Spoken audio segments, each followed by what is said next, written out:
O Senhor esteja conosco. Proclamação do Evangelho de Jesus Cristo segundo João. Ao anoitecer daquele dia, primeiro da semana, estando fechadas por medo dos judeus as portas do lugar onde os discípulos se encontravam, Jesus entrou e, pondo-se no meio deles, disse: "A paz esteja convosco." Depois dessas palavras, mostrou-lhes as mãos e o lado. Então os discípulos se alegraram por verem o Senhor. Novamente, Jesus disse: "A paz esteja convosco. Como o Pai me enviou, também eu vos envio." E depois de ter dito isso, soprou sobre eles e disse: "Recebei o Espírito Santo. A quem perdoardes os pecados, eles lhes serão perdoados. A quem os não perdoardes, eles lhes serão retidos." Tomé, chamado Dídimo, que era um dos 12, não estava com eles quando Jesus veio.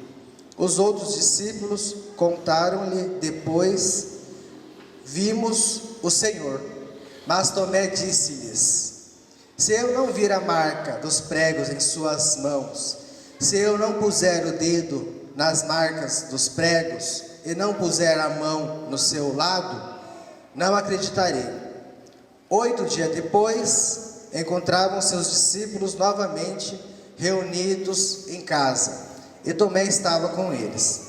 Estando fechadas as portas, Jesus entrou, pôs-se no meio deles e disse: "A paz esteja convosco." Depois disse a Tomé: "Põe o teu dedo aqui e olha as minhas mãos. Estende a tua mão e coloca-a no meu lado. E não sejas incrédulo, mas fiel."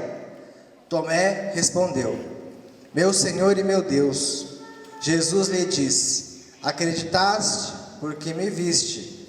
Bem-aventurados os que creram sem terem visto." Jesus realizou muitos outros sinais diante dos discípulos, que não estão escritos neste livro, mas estes foram escritos para que acrediteis que Jesus é o Cristo, o Filho de Deus, e para que, crendo, tenhais a vida em seu nome. Palavra da salvação. Hoje a igreja celebra o segundo domingo da Páscoa, trazendo-nos essa dimensão da fé. Primeiramente, Jesus no Evangelho aparece aos discípulos. Nessa aparição podemos destacar 3 acontecimentos importantes para nós. Primeiramente, ele deseja a paz para os discípulos, lembrando-se que eles estavam com medo pela perseguição que estava acontecendo contra aqueles que professavam a fé em Jesus Cristo, contra os amigos, os apóstolos, os seguidores de Jesus. Eles estavam com medo, portanto as portas estavam fechadas. Jesus aparece e deseja a paz, concede a paz. Já nesse primeiro momento podemos fazer uma reflexão sobre isso em nossas vidas, porque muitas vezes estamos em tribulações, em dificuldades, não encontramos paz, mas como o Evangelho de hoje, Jesus nos dá a paz. Jesus quer que estejamos em paz. Portanto, basta que nós também caminhemos atrás da paz de Jesus. Peçamos a paz para Ele, que conforta e consola nossos corações diante dos momentos de tribulação. Em segundo momento, Jesus dá o poder aos discípulos de perdoar os pecados. Isso fundamenta a nossa fé no sacramento da confissão, no qual Deus perdoa nossos pecados por intermédio do sacerdote, do padre. Jesus dá o poder dos discípulos perdoar os pecados, para que aqueles que arrependido do pecado que cometeu, da falta, da culpa que tem diante de Deus, seja reconciliado com Deus. e receba a paz dele. Em terceiro momento, nos é apresentada a figura de Tomé, que a princípio não acredita e só diz que acreditaria vendo. Jesus aparece a eles novamente as portas fechadas, Jesus se apresenta e Tomé acredita. Mas daí vem uma questão importante para cada um de nós. Bem-aventurados aqueles que creram sem ter visto. Eles acreditaram sem terem visto. E nós somos esse povo que, pela fé que temos em Deus, acreditamos nas maravilhas, acreditamos em Jesus Cristo.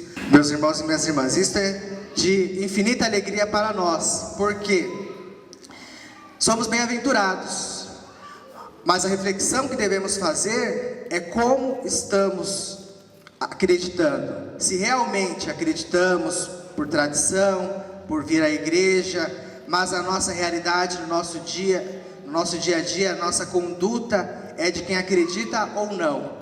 Se apenas estamos fazendo o papel de cristão, mas não estamos sendo cristãos autênticos. Porque a fé não se baseia apenas no intelecto, no pensamento de acreditar, de dizer que acredita, mas no coração. E o coração se manifesta em nossas atitudes, como nós vimos na primeira leitura. Mas antes de refletir sobre a primeira leitura, vamos pensar um pouco na segunda leitura, porque nela nos é apresentada, na carta de São Paulo, como está sendo a nossa esperança. Primeiramente temos fé, já demonstramos isso vindo à igreja, procurando ser boas pessoas, ter boas condutas na sociedade em que vivemos, em nossa família, em nosso trabalho.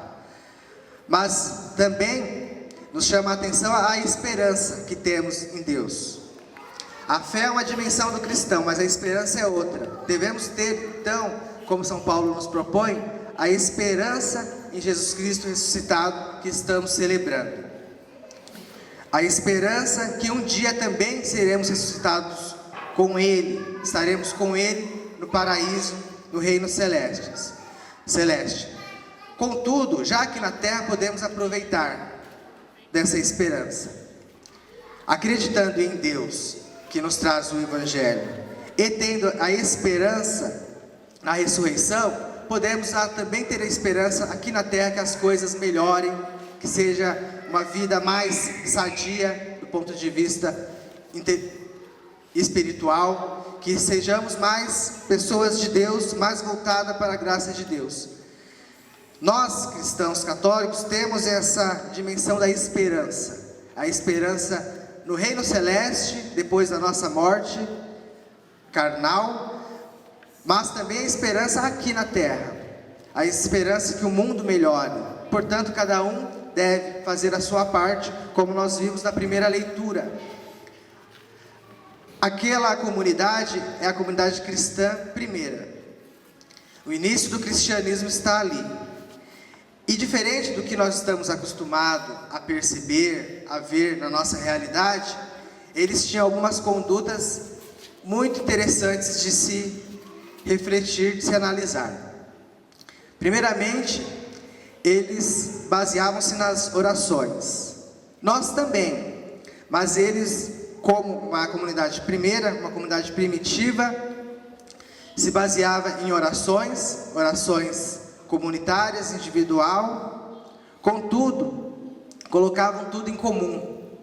Vendiam o que tinham e colocavam tudo em comum, partilhavam em partes iguais, segundo as necessidades.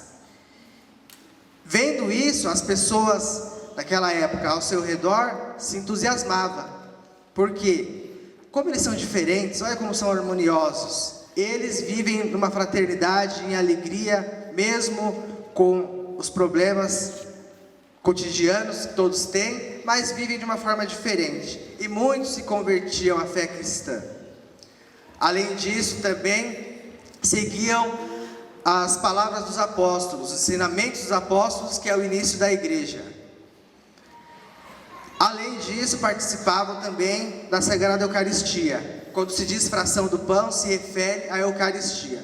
Partilhemos aquilo que nós temos, além do sentido material, ajudar o próximo naquilo que, nas dificuldades a qual se encontram, também no sentido espiritual, ser pessoas companheiras, pessoas que dão bons conselhos, pessoas amigáveis, harmoniosas. Essa é uma forma de partilhar os dons que temos.